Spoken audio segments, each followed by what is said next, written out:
Hi ಎಲ್ರಿಗೂ ನಮಸ್ಕಾರ. Welcome to ಅನ್ನ ಕಿಚನ್. ಇವತ್ತು ನಾನು ನಿಮಗೆ ಮಟನ್ ಕಬಾಬ್ ಮಾಡೋದು ಹೇಗಂತ ತೋರಿಸ್ಕೊಡ್ತಾ ಇದ್ದೀನಿ. ಇದಕ್ಕೆ ನಾನು 1/4 kg ಆಗೋಷ್ಟು ಮಟನ್ ತೊಗೊಂಡಿದ್ದೀನಿ. ಇದಕ್ಕೆ 1/4 ಸ್ಪೂನ್ ಆಗೋಷ್ಟು ಅರಿಶಿನ, ರುಚಿಗೆ ತಕ್ಕಷ್ಟು ಉಪ್ಪು,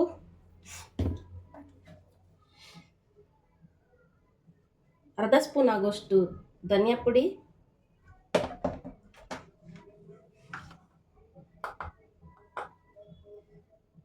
ಅರ್ಧ ಸ್ಪೂನ್ ಆಗೋಷ್ಟು ಶುಂಠಿ ಬೆಳ್ಳುಳ್ಳಿ ಪೇಸ್ಟ್,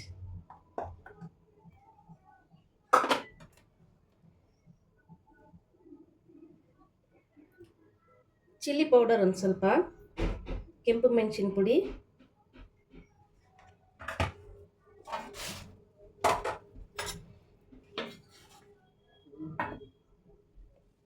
ಟೂ ಟೇಬಲ್ ಸ್ಪೂನ್ ಆಗೋಷ್ಟು ಕಾರ್ನ್ ಫ್ಲೋರ್,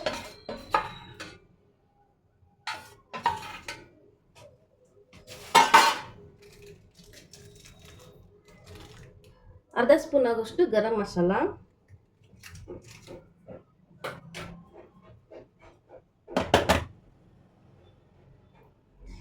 ಕಲರ್ ನಿಮಗೆ ಆಪ್ಷನಲ್, ಸ್ವಲ್ಪ ರೆಡ್ ಆಗಿ ಬರಲಿ ಅಂದ್ಬಿಟ್ಟು ಕಲರ್ ಚೆನ್ನಾಗಿರಲಿ ಅಂತ ಅಷ್ಟೇ ಹಾಕ್ತಾ ಇದ್ದೀನಿ ನಾನು.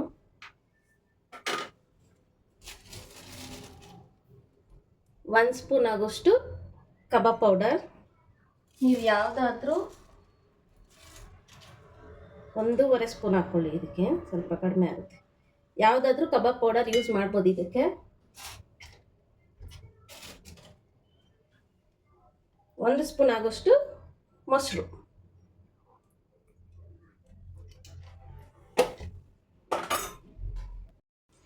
ಕೊನೆಗೆ ಒಂದು ಸ್ವಲ್ಪ ನಿಂಬೆ ರಸ ಹಿಂಡ್ಕೊಳ್ಳೋಣ.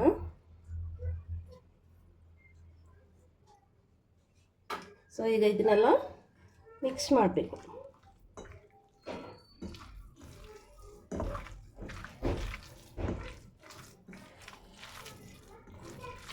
ಕನ್ಸಿಸ್ಟೆನ್ಸಿ ಏನಾದರೂ ನಿಮಗೆ ತುಂಬ ತಿಕ್ ಅಂತ ಅನಿಸಿದ್ರೆ ಇನ್ನೊಂದು ಸ್ವಲ್ಪ ನೀವು ಮೊಸರನ್ನ ಆ್ಯಡ್ ಮಾಡ್ಕೋಬೋದು.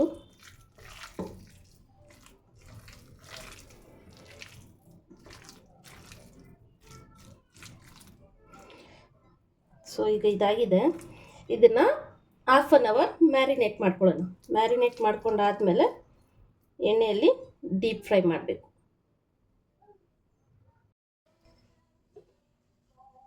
ನೋಡಿ ಈಗ ಇದಾಗಿದೆ, 1/2 ಅವರ್ ಆಗಿದೆ ಮ್ಯಾರಿನೇಟ್ ಆಗಿ.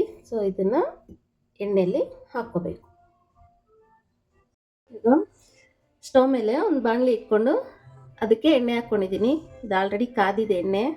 ಸೊ ಇದು ಮ್ಯಾರಿನೇಟ್ ಆಗಿರೋಂಥ ಮಟನ್ನ ಈಗ ಇದಕ್ಕೆ ಹಾಕ್ಕೊತಾ ಇದ್ದೀನಿ. ಮಾಮೂಲಿ ನೀವು ಚಿಕನ್ ಕಬಾಬ್ ಮಾಡ್ತೀರಲ್ಲ ಅದೇ ಥರನೇ ಮಟನ್ ಕೂಡ ಮಾಡೋದಷ್ಟೇ. ಎಣ್ಣೆ ತುಂಬ ಕಾದಿರಬಾರ್ದು, ಮೀಡಿಯಮ್ ಫ್ಲೇಮಲ್ಲಿ ಇಟ್ಕೊಂಡು ಕಬಾಬನ್ನು ಮಾಡ್ಕೊಳ್ಳಿ.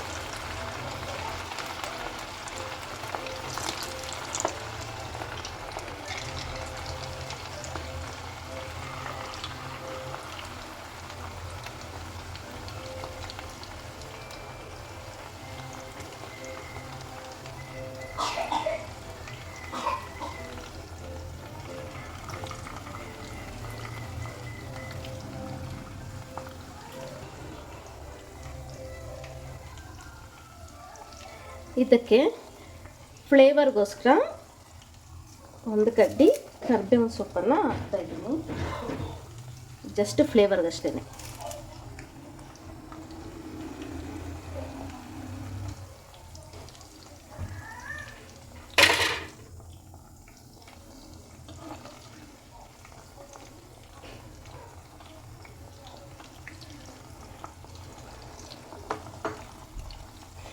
ಚಿಕನ್ ಅಷ್ಟು ಬೇಗ ಇದು ಮಟನ್ ಬೇಯಲ್ಲ.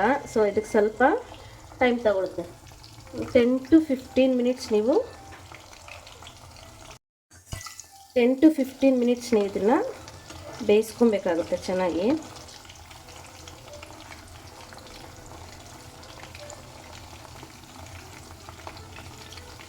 ಫುಲ್ ಇದು ಬ್ರಿಕ್ ಬ್ರೌನ್ ಅಥವಾ ಕೆಮ್ಮಣ್ಣು ಕಲರ್ ಇರುತ್ತಲ್ಲ ಆ ಕಲರ್ ಬರೋವರೆಗೂ ಇದನ್ನು ಬೇಯಿಸ್ಕೋಬೇಕು.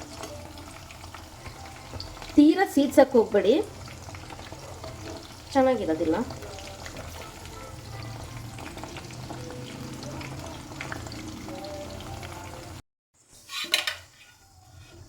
ಸೊ ಇದೀಗ ಬೆಂದಾಗಿದೆ.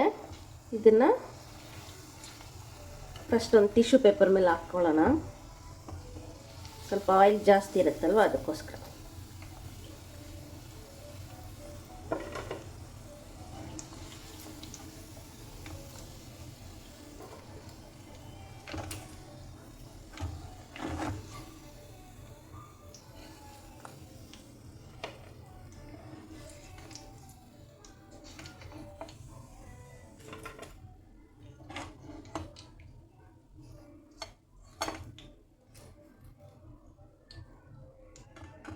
ಸೊ ನೋಡಿ, ಈ ಥರ ಕಬಾಬ್ ರೆಡಿ ಆಯಿತು. ಈಗ ಮಟನ್ ಕಬಾಬ್, ಬಿಸಿ ಬಿಸಿಯಾದ ಮಟನ್ ಕಬಾಬ್ ರೆಡಿ ಆಯಿತು. ಇದನ್ನು ಸರ್ವಿಂಗ್ ಬೌಲ್ಗೆ ಸರ್ವ್ ಮಾಡ್ಕೊತಾ ಇದ್ದೀನಿ.